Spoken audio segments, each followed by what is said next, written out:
बीजापुर में सुरक्षा बलों और नक्सलियों के बीच हुई मुठभेड़ में मारे गए नक्सल लीडर सुधाकर उर्फ गौतम को लेकर बस्तर आईजीपी सुंदरराज ने कहा कि 21 मई 2025 को अबूझमाड़ के जंगल में सीपीआई माओवादी नेता, केंद्रीय कमेटी पोली ब्यूरो सदस्य और सीपीआई महासचिव बसव राजू का शव बरामद होने के बाद 5 जून को सुरक्षा बलों को नक्सल विरोधी अभियान में बड़ी सफलता मिली है।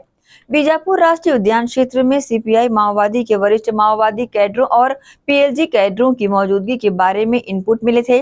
उसके आधार पर एसटीएफ, डीआरजी और कोबरा की संयुक्त टीम को ऑपरेशन के लिए भेजा गया था। ऑपरेशन के दौरान सुरक्षा बलों और नक्सलियों के बीच कई बार गोलाबारी भी हुई। गोलीबारी के बाद तलाशी के दौरान एक माओवादी का शव और AK-47 हथियार और भारी मात्रा में विस्फोटक सामग्री और अन्य हथियार और गोला बारूद बरामद किए गए हैं। प्रारंभिक तौर पर मारे गए माओवादी की पहचान केंद्रीय समिति सदस्य सुधाकर उर्फ गौतम के रूप में की गई है। 21 मई 2025 को अबूझमाड़ जंगल अंतर्गत सीपी मोदी संगठन की सरगना सेंट्रल कमेटी पोलिट ब्यूरो मेंबर एवं सीपी मोदी संगठन के जनरल सेक्रेटरी बसवराजू का डेड बॉडी के रिकवरी के पश्चात आज दिनांक 6 जून को सुरक्षा बल को माओवादी विरोधी अभियान में काफी एक बड़ी उपलब्धि प्राप्त हुआ। आज दिनांक 6 जून को जिला बीजापुर के नेशनल पार्क इलाका में सीपी मोदी संगठन की सीनियर माओवादी कैडर्स तथा पीएलजी कैडर्स की उपस्थिति की आज सूचना के आधार पर एसटीएफ, डीआरजी, कोबरा का संयुक्त बल अभियान के लिए रवाना किए गए थे। अभियान के दौरान आज दिनांक को प्रातः 7-8 बजे से अनेक बार माओवादी एवं सुरक्षा बल के बीच में मुठभेड़ हुई।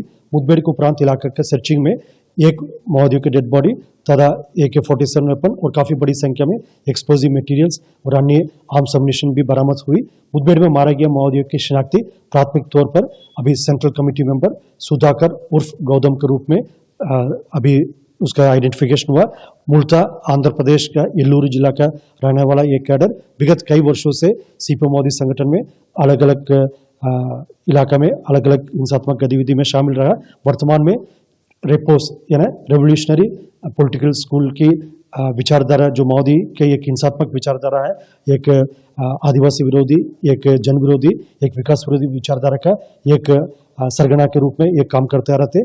आज इस मुठभेड़ के पश्चात गौतम उर्फ सुधाकर के जो डेड बॉडी रिकवर करने से जो माओवादी विचारधारा, एक हिंसात्मक विचारधारा का अंत के रूप में हम उसको देख सकता है। और इस इलाके में अभी वर्तमान में और भी सर्चिंग ऑपरेशंस जारी है। इसी कारण से हम और डिटेल्स हम शेयर नहीं कर पा रहे हैं। जैसे सर्चिंग अभियान कंप्लीट होने के पश्चात और इस मुठभेड़ के संबंध में और विस्तार से जानकारी हम शेयर करेंगे।